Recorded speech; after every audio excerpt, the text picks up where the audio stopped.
For those of you who were with us last night, you had the pleasure, as did I, to be introduced to Afra Atiq, who is one of our artists in residence here. She is a poet, an Emirati award-winning poet, who was the first spoken word poet to win the ADMAF Creativity Award.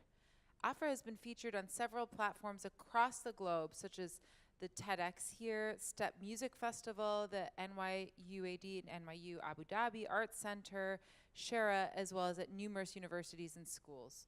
One of the wonderful things about her is she proudly gives back to her community through mentorship and workshops with Untitled Chapters, a thriving hub for Emirati women writers.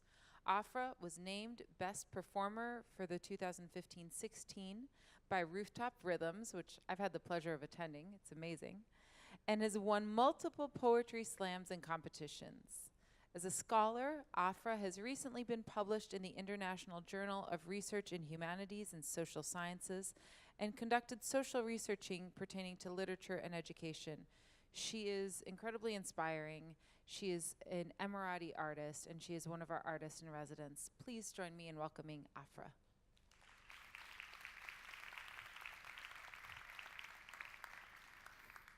Thank you.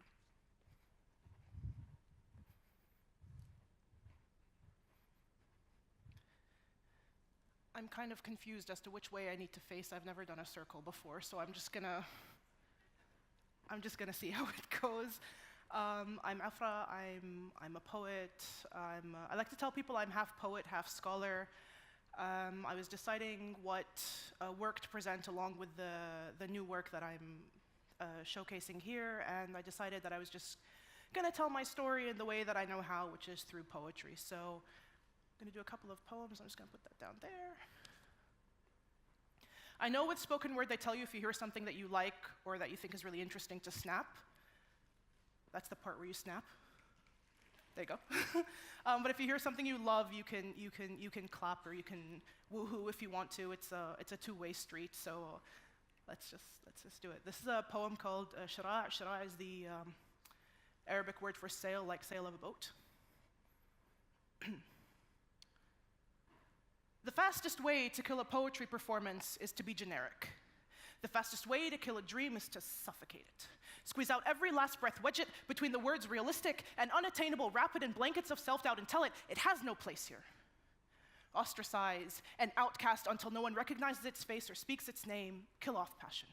Make sure that if the dream ever dares to show its face here again, the dream has no friends and nowhere to stay, so when they tell you, you can be anything you want to be. They mean something within reason, within the constructs of a society that dictates what is acceptable. Find a job that is acceptable. Silence your passion, watch your dreams, like a silent movie on repeat when I tell them I'm a poet. When I tell them I am a poet, they look at me like a failed business venture. A sorry, we can't meet with you, call us back when you have a stronger proposal. Poets and entrepreneurs both know convention is just convenience we use to convince ourselves that our dreams are worthless, that we are worth less than is customary, convicting us with no judge and a fact-lacking jury. Your Honor, I move to dismiss the motion of the notion of the continuous, quote, status quo. You can't quell my concern. Yes, you can direct, quote me on that. Let's recap. They say they like my flow, but I know that it means that we object to this rejection. Let the record show we know it is never about the final destination. It is about how badly we want to get there. This is for people who want to get there. The underdogs, who know they can beat the odds when the deck is clearly stacked against them. These are people who know it can happen when muggles believe in magic. They look to new horizons like Frodo leaving the Shire, scared but determined. They are not misfits. They are perfectly placed apostrophes. The difference between Y-O-U apostrophe R-E and your this is about survivors like a skin grown thick like armor, riding through life like a battlefield. We are knuckles bruised from knocking on doors that said they'd never open because our ideas were never good enough. But the same people rejecting us, the same people rejecting us are the same people who use the flower crown filter and forget that Snapchat was a startup.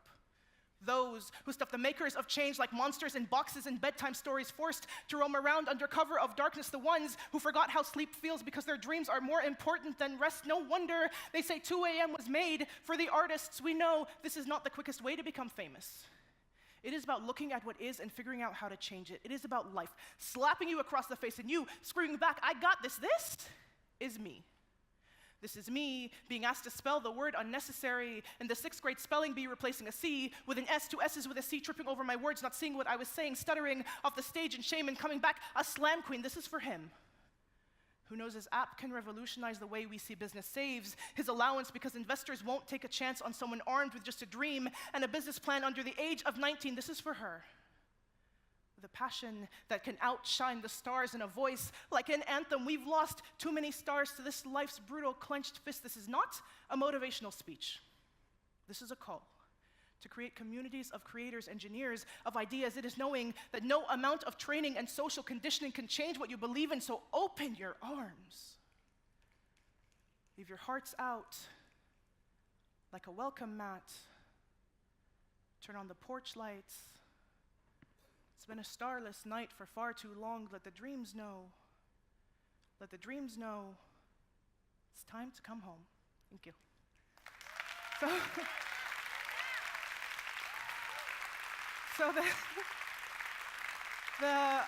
Thank you so much. I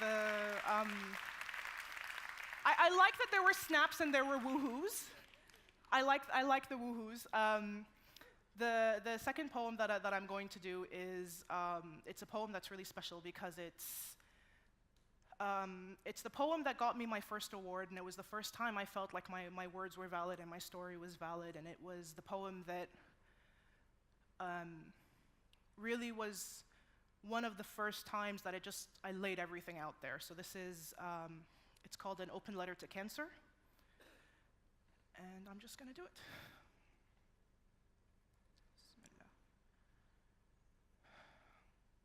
I know it is customary to begin letters with dear, but there is nothing dear about you. There are no warning signs or symptoms. There is only awkward silence. But silence can have decibels louder than the speakers of the boombox in the block party the next block over. I'm not sure if the doctors were handing out a treatment plan or a life sentence to my grandmother every word, a conviction talking about odds and options like we can opt out when we all know cancer never really leaves. It hovers above our heads like a fallen halo. It waits inside our bones until it thinks we've forgotten. Funny how cancer cells also come with an unfair verdict. Funny how they say laughter is the best medicine. Funny how I love nothing more than laughing through poems and snaps on stages, but I hate nothing more than thinking about life in stages, stages of grief, stages of her life. Stage 1, we caught it early. We can fix it. She can be one of the 6 in 10 that makes it out alive. We've replaced dinner conversations with doxorubicin and chemotherapy. No family should ever have to know these words so well that they roll off the tips of their tongue. Stage 2, we're still optimistic. Maybe we can shrink it now. It's surgical, partial mastectomy, 2 rounds of chemo. They told us you hate the light, so we increase the radiation, but we still smile through the pain. When people ask about our family, we say, we're fine. But fine is the most not fine word. It is what you say when things are absolutely not fine. Fine is the elephant in the room. It is the problem that never comes with a solution. Stage 3, you've taken a liking to her body. Spread from her left breast through her lymph nodes, full mastectomy and prayers to stop you before you leak into her bloodstream, but you've already grabbed hold of her throat and she can't speak. But that Sunday she woke up crying, and none of us could understand why until hours later we got the phone call about my uncle being killed in the line of duty, and not even you could stop her from feeling. Stage 4,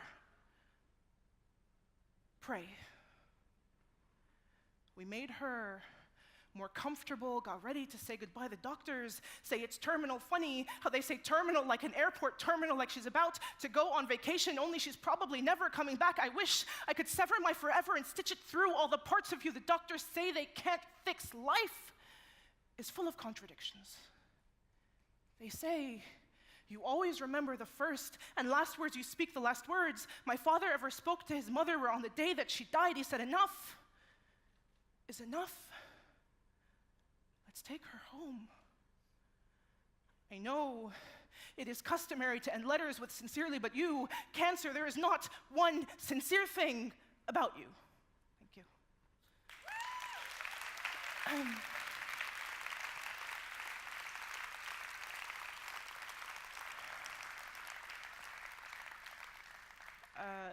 The next poem I'm going to do, I'm trying to tell my life story through the poem, so I hope that's coming across. If you caught me yesterday, you know that I really like cake, so that's also an important fun fact about me. Yes, applause for the people that like cake. The next poem is a poem that was one of the poems where I really found my voice, and it was important for me to tell the story, one, because it's cultural, two, because it's very, very personal, and it mixes a lot of things. There's different languages. You'll get that, obviously, when you hear the poem. But it's special because this is the poem that inspired the poem that I'm doing for the first time at the end. So this is another poem. It's called Benton Okada, and I hope you enjoy it. That's the part where you snap. Okay. Bismillah.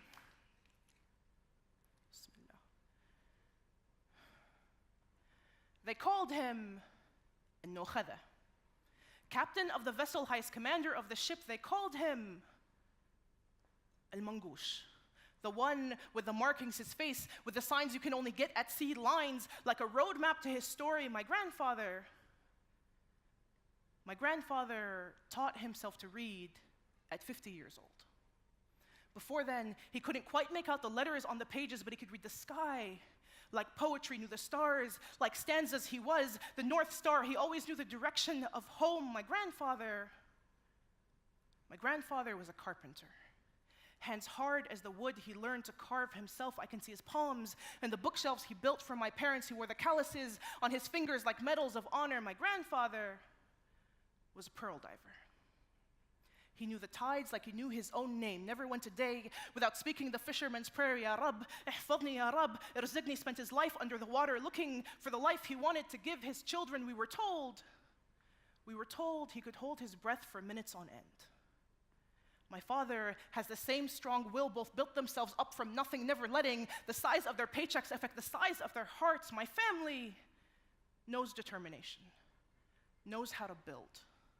Before we built our house, my grandfather insisted to come and say a prayer for the family and the land. We were going to make our home, but we don't look alike. But when the cancer came for him and tried to take his life, I found out that I inherited his knees. Kneecaps like his, wide enough to pray on, strong enough to hold the weight of my grief, but I never cried. I remember how they would tell me he couldn't cry because the ocean dried up all of his tears at his funeral. His friends ask me why I don't say much. I tell them, I am holding my breath, trying to hold back the tears. They tell me,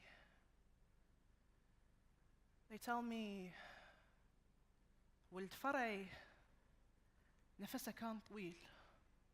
كان آخر واحد يصعد من الماء وانت نفسه، انت تشبهينه، انت نفسه. Benton Okada, they tell me, my grandfather could hold his breath longer than most men. He was always the last one to come up from the water for air, and you are just like him, you are just like him, you are like him, I am like him. Benton Okada, I guess.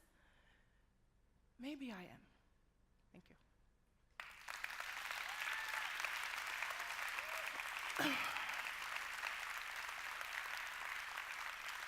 So the last poem, I'm actually doing really good on time. I was worried about running over, but I think it's going really well. Are you guys having fun? Okay, it's important to me. It's important to me that the audience enjoys this. The last poem I'm gonna do, which I'm gonna read right now. When I write poems, the only way I know that they're done is because they title themselves, and I know it sounds really strange, but this one titled itself, and I know that it's finished. And it is, I think, the second in a series of poems, Benton Okada being the first one, and this being the second one, which I feel very blessed and very privileged to be able to do this for the first time in front of all of you. So I hope you enjoy it. The snaps, I like the snaps. Good snaps over here. I hope you enjoy it, and I'm just gonna do it. Ready? Okay. حزنتك؟ أيامك كلها فرح إن شاء الله. لا ما بقى أحزنك. Okay.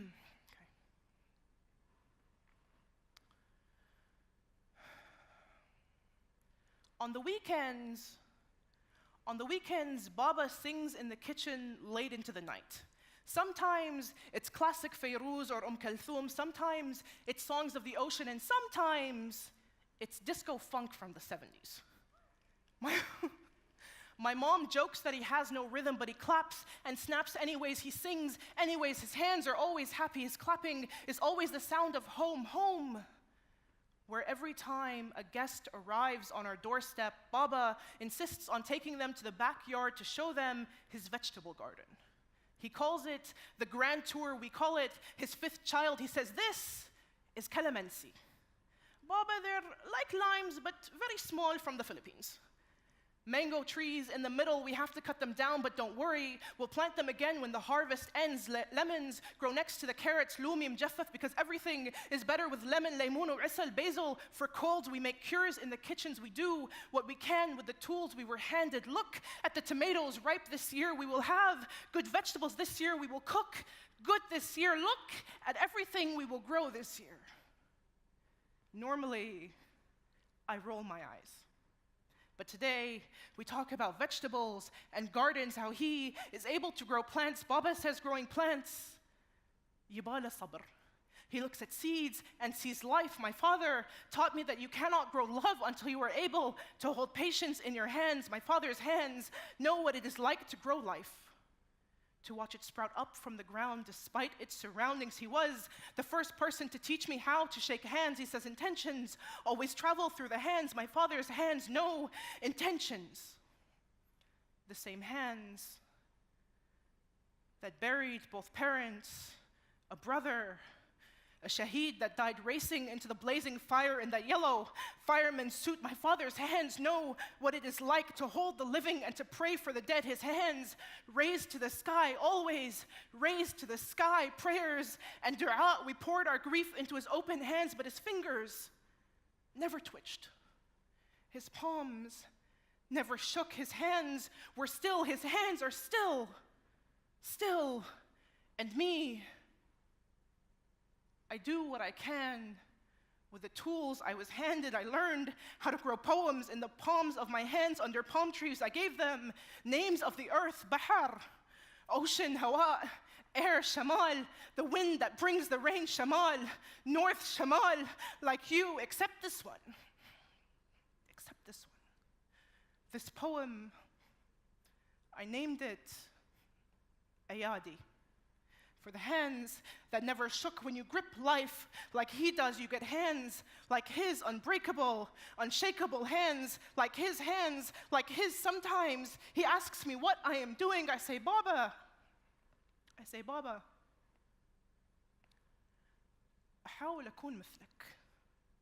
He asks me what I am doing, and I say, Baba,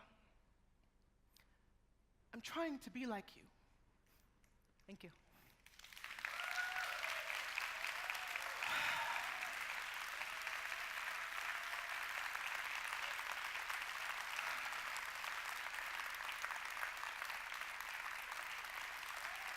Thank you.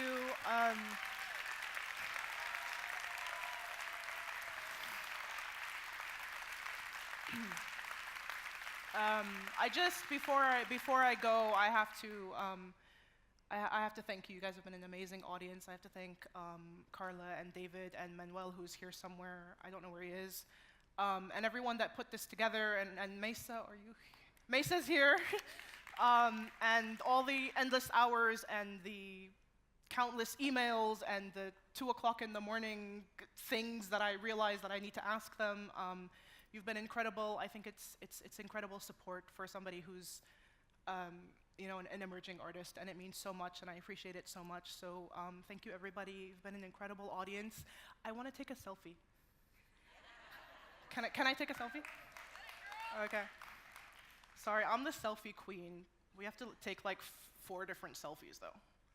1, 2, 2.5, 3, and 4. Thank you so much. Before you go, you didn't get any chocolate cake last night, so we wanted to make sure you had a slice Thank you. to enjoy. Please join me in thanking you again. Thank Thank you you so much. so much.